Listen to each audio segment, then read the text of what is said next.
The greatest tragedy in life ay ang mamatay na akala mong ligtas ka, pero hindi pala. If we are in church, but not in Christ, we are in danger. Bago po tayo magsimula, gusto ko po muna kayong tanungin ng ilang mga personal na katanungan, mga kapatid. Kung halimbawang ngayong sandali pong ito, ay haharap po tayo sa ating Panginoong Hesus, at tatanungin niya po tayo ng ganitong katanungan, bakit kita papapasukin sa aking kaharian? Ano po kaya marahil ang isasagot natin, mga kapatid? Marahil ang iba po sa atin ay magsasabing, MA, mabuting tao naman po ako. Or marahil ang iba po ganito ang sasabihin, hindi naman po ako mamamatay tao. Nagbibigay naman po ako ng ikapo or nagtatights ako. And active naman po ako sa church. Member po ako ng LAM. Nagbibisitation po kami at nagtuturo po kami sa mga bata. Or nabautismuhan naman na po ako. Pero mga kapatid, ang tanong po ay hindi kung gaano tayo ka-religious. Hindi rin po kung gaano karami ang ginagawa nating mabubuting bagay sa mundong ito. Kundi ang tanong po ay, ano po ang pinagtitiwalaan natin para sa ating kaligtasan?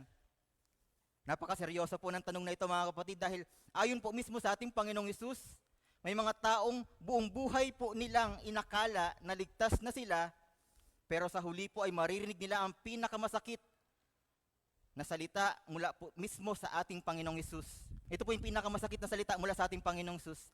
I never knew you, depart from me. Mababasa po natin to sa Matthew chapter 7 verse 23. Sa Tagalog, sabi po ng Panginoong Hesus sa kanila, hindi ko kayo kilala, lumayo kayo sa akin. Hindi po sinabi ng ating Panginoong Hesus na, kilala ko kayo dati, pero ngayon hindi na.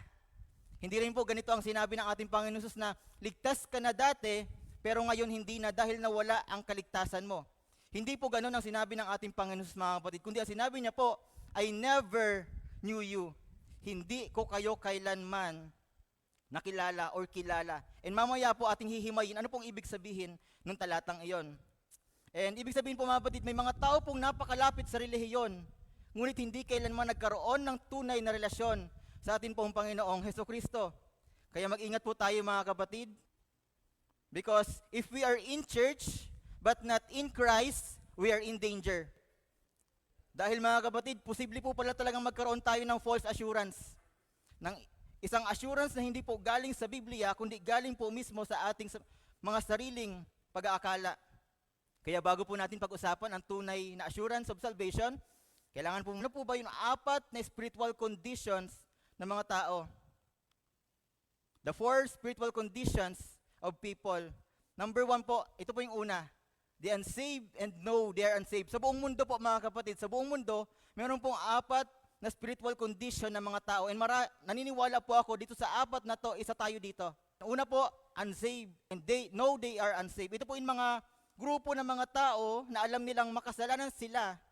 And alam po nilang hindi sila karapat-dapat sa harapan ng ating Panginoon. Alam rin po nilang kailangan nila ng tagapagligtas at magliligtas sa kanila para mapunta sila sa langit. And mga kapatid, ito pong number 1, ito po ang magandang simula ng kaligtasan, mga kapatid. Dahil kinikilala po nila na ang kanilang tunay na kalagayan sa harapan ng ating Panginoon ay sila po'y makasalanan at hindi karapat-dapat sa harapan ng ating Panginoon. Dako po tayo sa ikalawang spiritual condition, the unsaved and do not know they are unsaved. Yung una po, yun yung mga taong papuntang impyerno and alam nilang papunta silang impyerno. Ito mo ikalawa po, ito yung mga papuntang impyerno pero paniniwala nila papunta sila sa langit. Ito po yung ikalawa, mga kapatid. Ito po ang pinakamapanganib na kalagayan ng isang tao. Hindi po sila nag-aalala para sa kanilang kaluluwa dahil akala po nila buong buhay nila ligtas na sila. Dahil nga po religious sila, may confidence po sila, ngunit mali po ang kanilang confidence. Paniwalang-paniwala po silang ligtas na sila pero ang totoo po ay hindi pa po talaga sila ligtas. Hindi po sila nagtitiwala kay Kristo lamang dahil napaniwala po sila na kaya silang iligtas ng mabubuti nilang ginagawa. And ako po tayo sa ikatlo, mga kapatid. Ito naman po yung grupo ng mga tao na ligtas, papuntang langit, and malinaw sa kanila na ligtas na talaga sila, na papunta sila sa langit. Ito po yung mga tao, ng grupo ng mga tao, hindi po sila perpekto, linawin natin. Ito pong ikatlo, na mga papunta sa langit, at malinaw sa kanilang papunta sila sa langit, they are not perfect, mga kapatid. Hindi po sila perpekto. Nagkakasala rin po sila, kagaya natin. Pero ang kanila pong assurance or katiyakan para po sa kanilang kaligtasan ay hindi po nakasalalay sa kanilang performance, kundi sa natapos na ginawa ng atin pong Panginoong Hesukristo sa krus ng Kalbaryo. And dako po tayo sa ika-4, the saved and they not know they are saved. Ito po yung grupo ng mga tao na ligtas din sila papuntang langit, pero di nila alam na ligtas na pala sila. May mga doubt.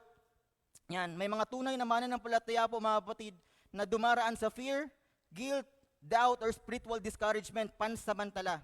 Ngunit hindi po ibig sabihin nito na hindi na sila ligtas or wala po silang kaligtasan. Ang problema po ay hindi ang pagkawala ng kaligtasan, kundi ang pagkawala ng assurance. Kung titingnan po natin ang ating mga spiritual condition ngayon, alin po kaya dito sa apat na ito yung tayo mapupunta or makakategorize? Doon po ba sa mga aware na papunta silang impyerno pero talagang papunta silang impyerno? Kalawa, yung mga papuntang impyerno pero para sa kanila ligtas na sila. Pangatlo, mga papuntang langit pero alam nilang papunta sila sa langit. At ikaapat, yung mga taong papunta sa langit pero hindi pa nila alam na ligtas na sila. Kumapatid, kung nandun po tayo sa number 1, ano po yung number 1? Yung mga papuntang impyerno at alam nilang papunta sila impyerno. Okay lang po yun mga kapatid kung nandun tayo sa number 1. Dahil lahat po talaga tayo ay dapat dyan magsimula. Na makita po natin ang ating kalagayan sa harapan ng ating pong Panginoon na tayo po ay makasalanan. And hindi lang po 20% na makasalanan, hindi lang po 50% na makasalanan or 99%, kundi kinakailangan po nating dumating doon sa punto or umabot sa punto na makita po natin ang ating sarili that we are 100% sinner, na wala pong mabuti sa ating buong pagkatao. That apart from Christ, hiwalay sa ating Panginoong Hesus. Kung aalisin si Kristo sa ating mga buhay, sabi po ng Biblia, lahat ng mabubuting ginagawa po natin is maduming basahan sa harapan ng ating Panginoon. Ibig sabihin, hindi po ito sapat para tayo'y gawing matuwid at upang tayo po'y dalahin sa langit. Kaya mga kapatid, ang layunin po natin ngayong umaga ay hindi po para husgahan ang ibang tao or husgahan yung katabi natin. Bagkus, ang layunin po natin ay siyasatin natin ang ating mga sarili sa liwanag ng salita ng Diyos, sapagkat ang pinakamalaking trahedya po ay hindi ang tayo po'y mamatay. The greatest tragedy in life ay ang mamatay na akala mong ligtas ka, pero hindi pala. Muli po, ang pinakamalaking trahedya sa ating buhay ay hindi po yung mamatay tayo, kundi yung mamatay tayo na akala nating ligtas tayo, pero hindi naman pala talaga. Kaya pag-sabi po sa katabi mo, mamaya ka na matulog. Diyan, sabi mo sa katabi niyo po, mamaya ka na matulog sa bahay niyo, dahil mahalaga ang pag-aaral natin sa umagang ito. Sige po, sabihin sa katabi niyo, mamaya ka na matulog. Ayan, purihin po ang Panginoon. At ang pamagat po ng ating pag-aaralan is faith check. Ayan, pakisabi nga po, faith check. Sa mga tumatayo po dito sa unahan, sa mga lam, di po ba? Bago po sila tumugtog or ng rehearsal or bago mag-start yung service, sila po ay sa sound check. Sinisiguro po nila na maayos yung mga sound. And sa atin naman pong pag-devotion, or kapag tayo po ay nagla-life group or nakikinig sa salita ng Diyos, tayo po ay nag-heart check.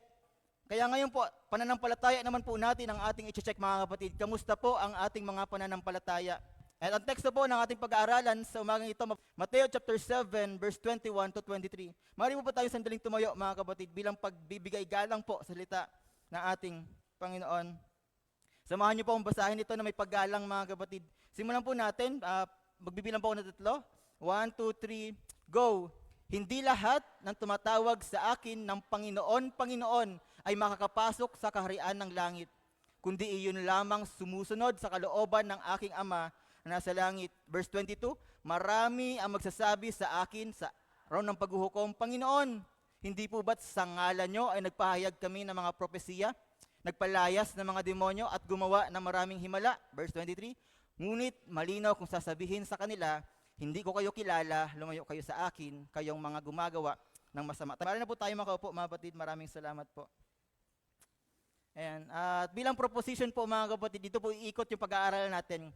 Bilang proposition po, ang tunay na kaligtasan ay hindi nakabatay sa relihiyon, mabubuting gawa o mga ritual, kundi sa tunay na pananampalataya lamang sa atin po ang Panginoong Jesucristo. Kaya sa umaga pong ito, ang pag-aaralan po natin is kung paano nga po ba natin maiiwasan ang false assurance of salvation and paano naman po tayo magkakaroon ng biblical assurance of salvation. Samahan niyo po ako mga kapatid na alamin ang dalawang katotohanang itinuturo ng banal na kasulatan ng ating pong Panginoon. Ang una po is yung kailangan po nating tanggihan ang mga maling pundasyon ng kaligtasan. At ikalawa po, kailangan naman po nating maunawaan kung ano nga po ba ang tunay na pananampalatayang nakapagliligtas. At bilang unang puntos po, reject the false foundations of salvation. Reject the false foundation of salvation. Mababasa po natin to, Matthew chapter 7 verse 21 to 23. Hindi lahat ng tumatawag sa akin ng Panginoon, Panginoon ay makapasok sa kanilang langit, kundi iyon lamang sumusunod sa kalooban ng aking Ama sa langit. Verse 22, marami ang magsasabi sa akin sa araw ng paghukom, Panginoon, hindi po ba't sa ngalan nyo ay nagpahayag kami ng propesiya, nagpalayas ng mga demonyo at gumawa ng mga himala? Napansin niyo po ba mga kapatid, dun sa verse 21, sabi nila Panginoon, Panginoon. Pag verse 22, Panginoon. And hindi po sinabi ng ating Panginoong Sus na itong mga taong ito is atheist. Ano po yung sabi ng atheist? Ito po yung mga taong hindi naniniwala sa ating Diyos. Kaya hindi po atheist itong mga taong ito mga kapatid. And hindi rin po sila mga pagano. Ano po yung pagano? Sumasamba sa iba't ibang mga Diyos-Diyosan. Dahil malinaw pong binanggit sa talata na tinatawag pa po nilang Lord, Lord o Panginoon, Panginoon ang atin pong Panginoong Jesus. Ibig sabihin po, itong mga taong ito na nagsasabi kay Jesus, Panginoon, Panginoon, is gagaya rin po natin sila mga kapatid. Nasa church every Sunday, sumasambat nagpupuri sa ating Panginoon at naglilingkod sa ating pong Panginoon. May mga ministeryo po sila, may mga ginagawa po sila para sa kaharian ng ating Panginoon, pero sa huli po ay hindi pa rin sila nakapasok sa kaharian ng ating pong Panginoon. Ano po kaya yung dahilan? Ito po kasi yung verse ng mga kapatid. Pag sinerge nyo po, ito po yung pinaka nakakatakot daw na verse. Marami pong takot na takot sa verse na to. Kasi po, pag di natin ito naintindihan, talagang matatakot tayo. Kasi isipin mo, imagine po natin, kung yung mga nagpropesiya, nagpalayas ng demonyo, gumawa ng mga himala, hindi nakapasok sa kaharian ng langit, ano pa po kaya tayo? Na marahil baka di pa po tayo nakakapagpalayas ng demonyo, baka di pa po tayo nakakagawa ng himala. Pero kung isipin natin na kung good works ang basihan, sila, bakit andito sila, ba't di sila nakapasok? Tayo nandito lang. Ano po, kaya matatakot po talaga tayo. Kaya sa umaga pong ito, pag-aaral natin kung ano nga po ba talaga ang totoong kahulugan ng talatang ito. Bakit hindi sila nakapasok sa kaharian ng langit? Dahil nga po mali ang pundasyon ng kanila pong assurance or katiyakan para sa kanilang kaligtasan. And hanggang ngayon po mga kapatid, mayroon pa rin pong mga tatlong maling paniniwala na nagbibigay false assurance sa maraming tao. Tatlong maling paniniwala na nagbibigay ng false assurance or maling katiyakan para sa ating kaligtasan. Una po, the universalism. Ang universalism po ay nagtuturo na sa huli, lahat ng tao ay maliligtas. And naniniwala po silang yung mga mapupunta sa impyerno, after nila mamatay, is balang araw mapupunta rin daw po sa langit. Ganun po yung mga itinuturo nila mga kapatid. And as in yun po ang itinuturo nila. Pag namatay daw po ang tao, yung mga mapupuntang impyerno, darating ang time na mapupunta rin sila sa langit. Yun po ang maling aral na itinuturo po ng universalism. And kung aaminin po natin mga kapatid, napakaganda pong pakinggan ito. Napakaganda pong pakinggan yung ganong katotohanan, yung ganong katuruan. Kasi nga po, imagine, okay pala yun na namumuhay ka sa kasalanan, yung mga bisyo, yung mga mali mong ginagawa, huwag mong bibitawan, langit ka pa rin mapupunta. Kasi po, maganda po talaga siyang pakinggan, pero yan nga po ay isang maling katuruan. Ano po, ito po ay, yung nga po ito yung mga maling katuruan na kailangan po nating i-reject. Dahil hindi po ito yung tinuturo ng banal na kasulatan ng ating Panginoong Hesus. Paulit-ulit po nagturo ang ating Panginoong Hesus patungkol sa eternal judgment. Dahil kung totoo po talaga na lahat ng tao ay maliligtas sa huli, bakit pa po kailangan ng ating Panginoong Hesus na mamatay sa krus? Kung totoo po yun na lahat naman pala tayo papunta sa langit, bakit pa po namatay ang ating Panginoong Hesus sa krus ng Kalbaryo? Bakit pa po siya nagbigay ng mga babala patungkol sa impyerno? Pag binasa po natin Matthew, Mark, Luke, and John, mababasa po natin doon, si Jesus, pinapangaral niya, merong impyerno. Totoo ang impyerno. Nagbibigay po siya ng warning ng mga babala. Bakit niya po sinabi na may makitid na daan at may malawak na daan? Matthew chapter 7. Kaya mga kapatid, ang tunay pong pag-ibig ay nagsasabi ng katotohanan. Hindi po natin pinapangaral ang impyerno para takutin ang mga tao. Linawin lang po natin. Hindi po natin pinipreach yung impyerno para takutin ang mga tao. Ipinapangaral po natin ito dahil ipinangaral rin po ito mismo ng ating Panginoong Hesukristo. At dahil mayroon po tunay na panganib, yun po yung katotohanan, totoong-totoo ang impyerno, and dahil mayroon nga pong tunay na panganib, mayroon rin pong tunay na kaligtasan sa ating pong Panginoong Hesukristo. Bilang application po sa subpoint letter A, kung ang iniisip po natin ngayon ay lahat naman ay maliligtas sa bandang huli, mawawala po ang urgency ng repentance and faith sa ating pong Panginoong Hesukristo. And ngayon malinaw na po sa atin na hindi naman pala talaga totoong lahat ng tao ay mapupunta sa langit. Alamin naman po natin mga kapatid, ano nga po ba yung isa pang uri ng maling katuruan na lumalaganap po sa panahon natin ngayon na nagiging sanhi ng pagkakaroon ng false assurance ng napakarami pong mga tao. Ikalawa po, legalism. Ito po yung isa pang maling katuruan na laganap po ngayon. Talagang hanggang sa panahon po natin ngayon. Ito po ang pangalawang maling pundasyon ang legalism. Ito po ang paniniwalang ang tao ay maliligtas sa pamamagitan ng kanyang mabubuting gawa. Ang katuroang nagsasabi na ang lahat ng tao ay maliligtas sa pamamagitan ng kanyang mabubuting gawa. Ganito po ang problema mga kapatid, ganito po ang problema ng mga Pariseo mga kapatid. Akala po nila sapat ang paggawa ng mabubuting bagay or mga gawain. Hanggang ngayon marami pa rin pong ganito ang paniniwala mga kapatid. Narinig niyo na po ba yung mga ganitong salita mga kapatid? May narinig po ba kayo nagsabi ng ganito? Or marahil baka tayo po mismo nagsasabi ng ganito. Sa langit naman ako mapupunta kasi mabuting tao naman ako. Hindi naman ako gumagawa ng malalaking kasalanan gaya ng iba, kaya sa langit ako mapupunta. Nagbibigay naman ako ng tithes and offerings sa church, kaya sa langit ako mapupunta. Active ako sa ministry, marami naman akong natulungang mga tao, kaya ligtas na yata ako. Ilan lang po yun mga kapatid sa mga sinasabi ng mga taong napaniwala sa maling katuruan na yan or maling paniniwala na yan mga kapatid na patungkol nga po sa legalism.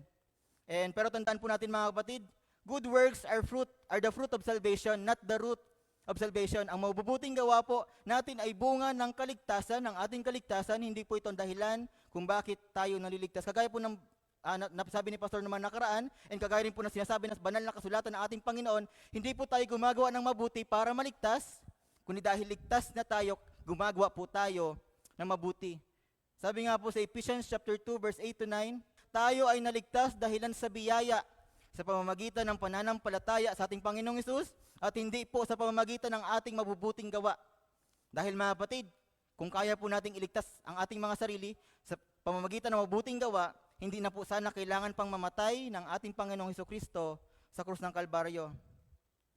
And ngayong alam na rin po natin mga kapatid, yung una, universalism, maling katuruan na nagsasabing lahat naman mapupunta sa langit, mali po yon. Ikalawang katuruan, legalism, na maliligtas tayo ng mabubuti nating ginagawa. Dako po tayo sa ikatlong maling katuruan, sacerdotalism, error about the means of salvation. Ito po ang paniniwalang ang mga sakramento daw po ang pangunahing paraan upang matanggap o mapanatili ang kaligtasan. Ito po yung ikatlong maling katuruan mga kapatid. And ganito po ang kanilang karaniwang sinasabi mga kapatid, nabautismuhan naman ako. Nagko-communion naman ako or naglo-Lord's Supper ako every Sunday. Mga kapatid, ganun po sinasabi nila, kaya ligtas na daw po sila. Tama po na magpabautismo tayo. Linawin ko lang, tama po na magpabautismo tayo. Tama po nakikibahagi tayo sa Lord's Supper. Pero mga kapatid, hindi po ito ang paraan upang ang isang tao ay maligtas. Ang nagpapabautismo po ay ginagawa ng isang ligtas na. Dapat maging malinaw yun sa atin. Hindi po tayo nagpapabaptize para maligtas, kundi ginagawa natin ito dahil alam nating ligtas na tayo. And ganun din naman po sa Lord's Supper, hindi po natin ginagawa yung Lord's Supper every Sunday, per Sunday, upang atin pong patuloy, ginagawa po natin ito upang patuloy nating alalahanin ang natapos na ginawa ng ating pong Panginoong Hesukristo. Ngunit hindi rin po ito nagbibigay ng kaligtasan sa atin kapag nakikibahagi po tayo dito. Ang baptism po or Lord's Supper at ano pa mga sakramento, hindi po ito mga kapatid ang ticket papunta sa langit. Hindi po yung ticket papunta sa langit. Ang ating pong confidence ay hindi dapat nakapokus sa ating mabubuting ginagawa, kundi sa ating pong Panginoong Hesukristo na siyang namatay sa krus ng Kalbaryo upang bayaran ang ating pong mga kasalanan. Sabi sa verse 23, I never knew you. Ang pinakamalinaw na halimbawa po ng mga taong napaniwala sa maling katuruan na ito ay ang mga taong nasa Matthew chapter 7 verse 23, 21 to 23. Na ating pong binasa kanina. Sinabi po dyan nila, Lord, Lord, di ba po sinabi nila, Panginoon, Panginoon. Nagpropesiya daw po sila, nagpalayas ng mga demonyo at gumawa rin ng mga himala. Kung titingnan po natin sa panlabas, napaka-religious po nila, di po ba? Pero ang sinabi po ng ating Panginoon sa kanila, verse 23, sabi po dito, I never knew you. Hindi ko kayo kilala. Hindi raw po sila kilala ng ating Panginoong Hesukristo. Pero kung iisipin niyo po, masyado, marahil tinatanong niyo po sa sarili niyo ngayon, di ba po all-knowing ang ating Panginoong Hesus? Di ba po si Jesus ay totoong Diyos at totoong tao at dahil Diyos siya, alam niya lahat ng bagay. Pero bakit po sinabi dito, I never knew you? Bakit sinabi ng Panginoon, hindi ko kayo kilala? Ibig sabihin po ba nun, si Jesus kahit Diyos siya, meron siyang mga hindi kilala? Aaralin po natin, ano po ba yung word na new na ginamit po dito sa talata? Ang salitang new po dito ay isinalin mula sa salitang Griego na ginosko, na nangangahulugang makilala o magkaroon ng malalim at personal na relasyon sa ating pong Panginoong Hesukristo. Kaya nasabihin po ng ating Panginoong Hesus, I never knew you, hindi niya po ibig sabihin na hindi niya kilala kung sino sila. Hindi po ganon. Sapagkat bilang Diyos, kilala niya po lahat ng tao, kilala niya po tayo, Kaya ang ibig niya pong sabihin diyan, hindi kayo kailanman nagkaroon ng tunay na relasyon sa akin. Pansinin din po natin yung salitang never. Hindi po sinabi ng ating Panginoong Hesus na kilala ko kayo dati, hindi po ganun sinabi ng Panginoon, kundi ang sinabi niya po ay kailanman ay hindi ko kayo nakilala or kailanman ay hindi kayo nagkaroon ng malalim na at totoong relasyon sa akin. Ipinapakita po nito sa atin mga kapatid na ang mga tao pong ligtas, ang mga tao pong ito ay hindi kailanman nagkaroon ng tunay na kaligtasan, tunay na kaliligtas na relasyon sa ating pong Panginoong Hesukristo. Kahit na gumagawa po sila ng maraming mabubuting gawain sa kanyang pangalan, hindi po sapat ang mga ito para maligtas sila or maligtas tayo. Yung bilang application po mga kapatid, ngayong umaga pong ito, wag po muna nating isipin na ibang tao katabi natin. Sarili po muna natin ang tanungin natin ng ganitong katanungan. Ano ba talaga pinagtitiwalaan ko para sa aking kaligtasan? Ang church ba dahil ba member ako ng church? Ang baptism ba dahil baptized na ako? Ang ministry ko ba? Ang mabubuting ginagawa ko ba? O tanging ang ating Panginoong Hesukristo lamang po? Kung yung unang puntos po natin ay reject the false foundation of salvation, ito po yung unang puntos, tanggihan natin, i-reject yung mga false foundation, universalism, legalism, sacerdotalism, i-reject natin yun. Ikalawang puntos po mga kapatid, receive the elements of saving faith. Receive the elements of saving faith. Nakita po natin ang tatlong maling pundasyon ng kaligtasan. Ngunit hindi po sapat na malaman lang natin kung ano po yung mga maling katuruan. Di ba nalaman po natin, ay mali pala yon. Hindi pala totoong sa langit tayo mapupunta lahat. Ay hindi pala ako kayang iligtas sa mabuti kong ginagawa. Ay hindi pala ako maliligtas ng pagbabaptize or pag Lord's Supper. Ngayon pong alam na natin yon, na mali yon, hindi po sapat. Kaya ngayon po, kailangan din po nating malaman kung ano nga po ba ang tamang katuruan na nagmumula sa banal na kasulatan ng atin pong Panginoon.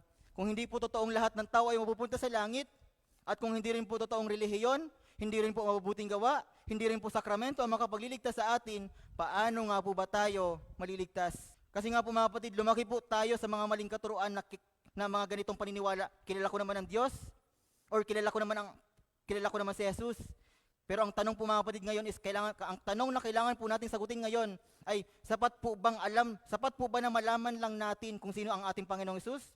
At kung ano ang maginawa niya para tayo ay maligtas? Sapat po ba na alam lang natin yon? Yan po ang sasagutin natin mamaya mga kapatid. Sa theology po mga kapatid, mayroon pong tatlong mahalagang elemento ang saving faith o ang pananampalatayang nakapagliligtas. The three elements of saving faith. Ang una po is notitia or knowing.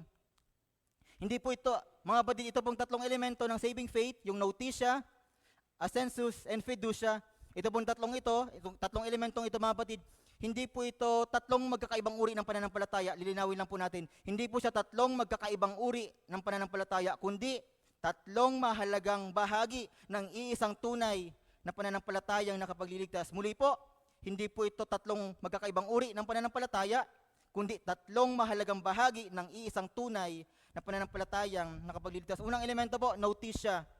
Ang unang elemento pong ito ay tinatawag nating notitia or knowing the truth. Sabi po dito, ito po yung notitia, assensus, and fiducia. Muli, yan po yung kanina. And ito po, notitia. Mabasa po natin sa Romans chapter 10 verse 17. Ayon po sa isinulat ni Apostol Pablo, para sa mga mananampalataya sa Romans 10:17. Sabi po niya, faith comes from hearing, and hearing through the word of Christ. Ang pananampalataya daw po ay nagsisimula sa pakikinig ng salita ng ating pong Panginoon. Ang unang elemento po ng pananampalataya na kapagliligtas ay notitia. Nang ibig sabihin po ay knowledge or tamang kaalaman.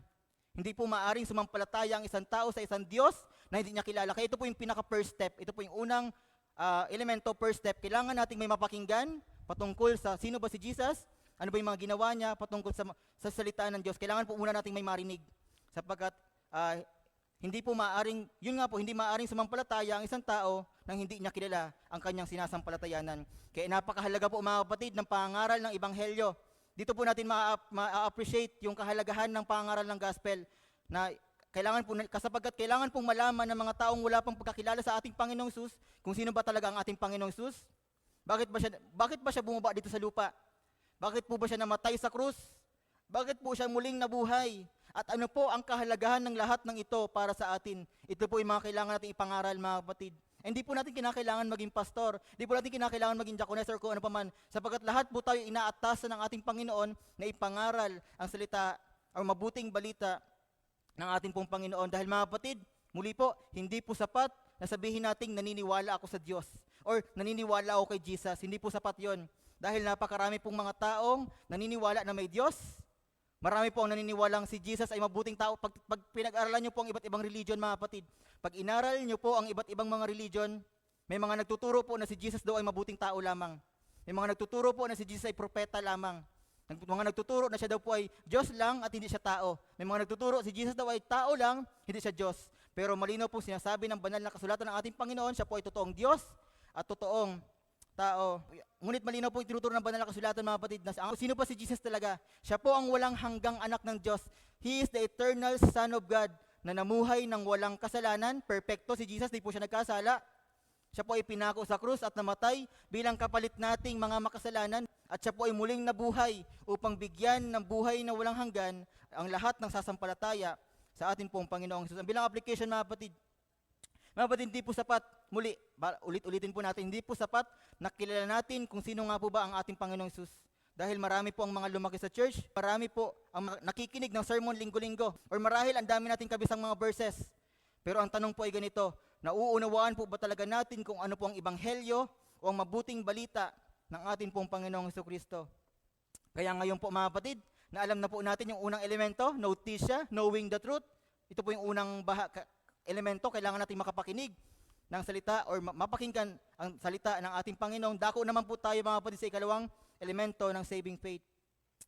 Ito po yung assensus or believing that the gospel is true. Knowing the facts is not enough, one must accept them as true. Sabi nga po sa Hebrews chapter 11 verse 6, whoever comes to God must believe that He exists and rewards those who seek Him.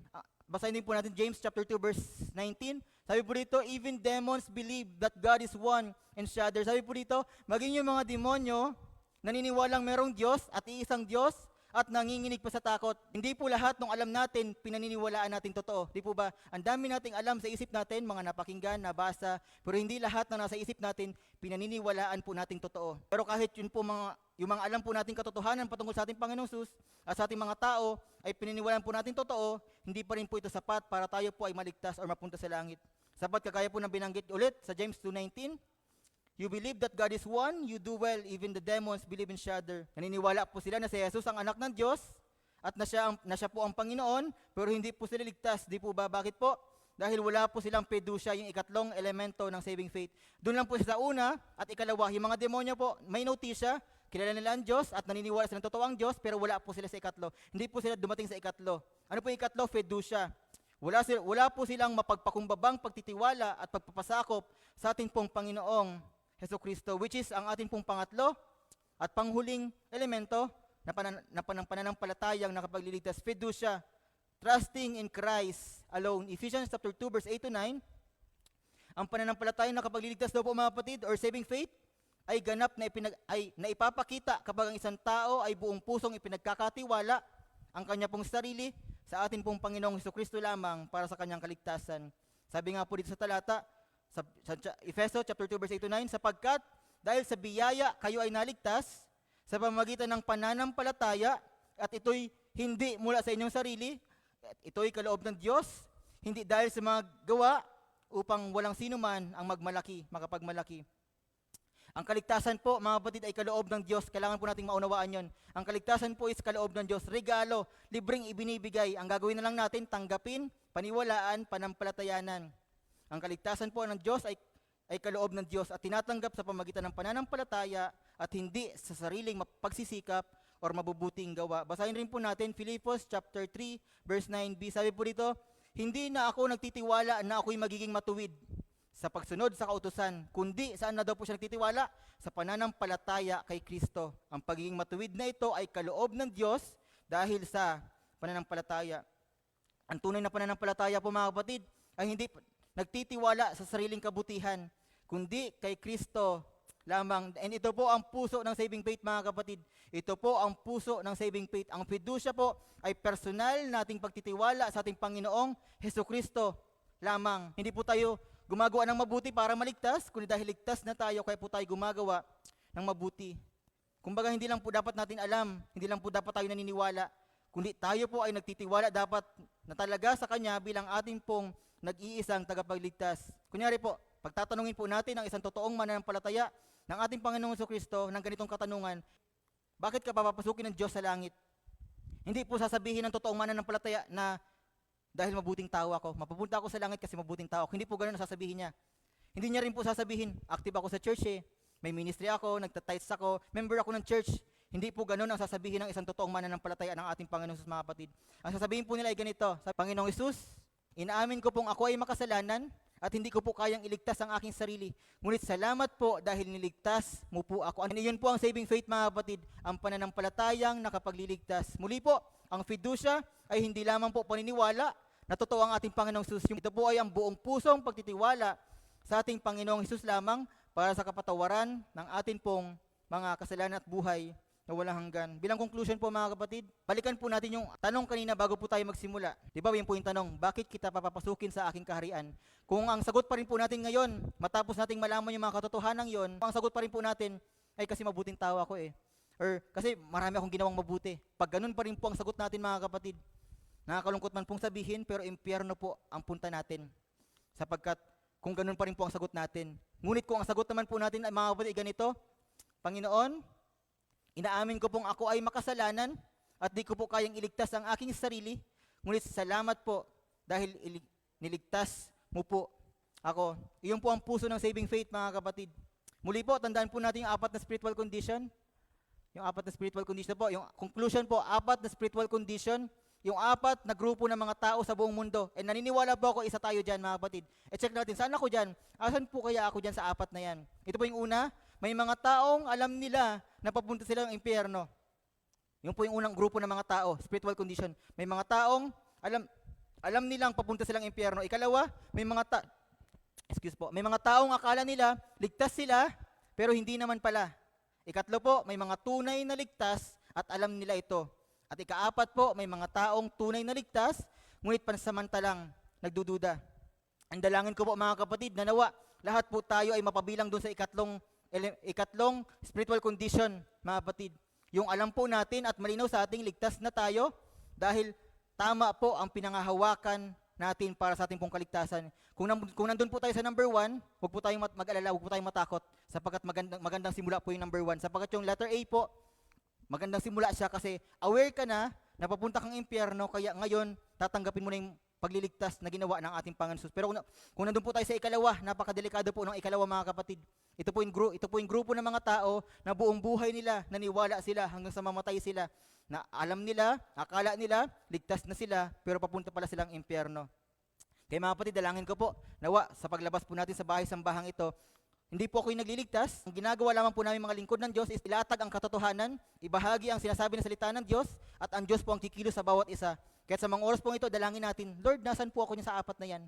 Kung nasa number 1 po tayo, number 2, or number 4, dalangin natin na, Lord, tulungan mo akong makarating doon sa ikatlo, na talagang alam kong ligtas ako, at malinaw sa akin totoong talagang ligtas ako. And bilang challenge po, mga kapatid, para po sa mga hindi pa sigurado kung sa langit po or sa impyerno po ba talaga kayo mapupunta. Pwede niyo pong sundan ang panalangin ito, mga kapatid, ng totoo po sa inyong mga puso. Imagine natin, nakaharap natin ang ating Panginoong Jesus. Sa mga nais pong manalangin, pwede niyo pong ipanalangin ang panalangin ito na totoo sa ating mga puso. Panginoong Jesus, inaamin ko pong ako ay makasalanan at di ko po kayang iligtas ang aking sarili, iligtas mo po ako. Para po sa mga mananampalataya na naririto, ang inyo po bang, ito po yung tanong natin sa sarili natin, ang inyo po bang pananampalataya ay nakikita sa inyong pagsunod, kabanalan at pagmamahal sa Diyos at sa ating kapwa? I-check natin, kung sinasabi kong ligtas na ako, nakikita ba ito sa aking pagsunod, sa aking kabanalan at sa pagmamahal sa Diyos at sa aking kapwa? Ito po ikalawang tanong, ibinabahagi niyo po ba ang mabuting balita ng ating Panginoong Hesukristo? Sapagkat naniniwala po ako, mga kapatid, na yung totoo na katanggap ng mabuting balita ng ating Panginoong Jesus, hindi niyo po ipagkakait yun. Talagang gagawin niya po lahat, di niya pa naman alam kung paano i-share. Meron siyang puso na mag-invite. I-invite niya yung mga kapatid niya, magulang niya. And yung po, mga kapatid, patuloy po tayong magtiwala sa ating pong Panginoong Hesukristo lamang. Lumakad po tayo sa Kanya at ibahagi po natin siya sa mga taong wala pa pong pagkakilala sa Kanya. And bago po tayo lumayo, bago natin isipin, baka iniisip nyo na po ngayon, sino kayang share-sharean ko ng gospel? Sino kayong i-invite ko sa church?